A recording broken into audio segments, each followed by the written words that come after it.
Wow, it's been a rough 2 weeks. While I picked up a lot of new clients, some of my older ones placed some of the largest orders I have seen ever. While that's good for me, I haven't had much time to do videos. And so today I wanted to kind of talk about what it's like to run a small coffee roastery. So the first part about starting any business is to really just define yourself. I wanted to be the lowest cost white label roaster in all of North America. In fact, I only make 50 cents a pound. And so with these tight margins, I have a lot of issues with cash flow sometimes. So in another video, I'm going to talk about kind of these complexities and how we navigate through it. So on a day-to-day basis, I kind of just roast coffees in the morning till like the afternoon. On weekends as well, I work generally 6-7 days a week on this business. If I have some downtime, I'll be making videos and I'll be emailing a lot to kind of find new clients. I think the issue with running a small roastery is to find enough clients for you to justify kind of having this business in general. You could do that either through retail or through wholesale. I chose the wholesale route because I want to supply people at a very low cost so that consumers can have cheaper coffees. Now the channel itself has mostly been focused on brewing techniques, which is kind of weird because I'm actually making most of my money from selling coffee beans, so it's kind of unrelated at all. The thing I do is I actually help my clients dial in their coffees. That's why I bought the Decent Espresso.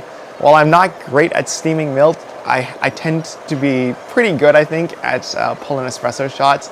I have a weird way of dialing it in, but my clients seem to like it. So sometimes I go in person to the client. I don't charge extra currently for it because, I just have some extra time and it's nice to be able to bond with the people there.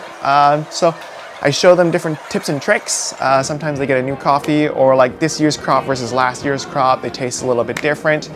I have to roast it a little bit differently so I can match their flavors. And so I do go in sometimes in person to just help them dial in their coffees. And I think that provides a better experience for both the staff and for the consumers drinking the coffees. As for the roasting side, I wanted to do more videos on it. I tried to do some for the ugly coffees. I haven't actually enjoyed my content, so I haven't put out as much as I would like to. I've kind of figured it out, so keep in touch for that. Subscribe if you want to learn how to roast coffees or how I tackle it at the very least. New beans, small beans, big beans, different stuff. While I'm the lowest cost for the wholesale, I also want to be one of the lowest costs for retail, which is why I have the Ugly project. Moving forward, I actually quite like what I'm doing with the Ugly coffees. I don't think I would make such little margins. In fact, I probably lose money if I weren't to get the beans at a discount. So we do have some issues on that side.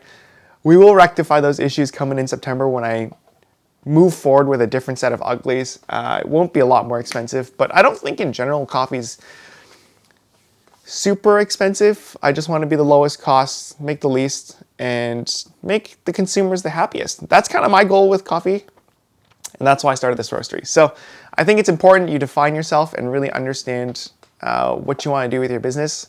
For me, it's to just push out the volume because I want to be able to share coffee with as many people as possible. Happy brewing, guys. Well, we'll catch you guys in the next one. Bye!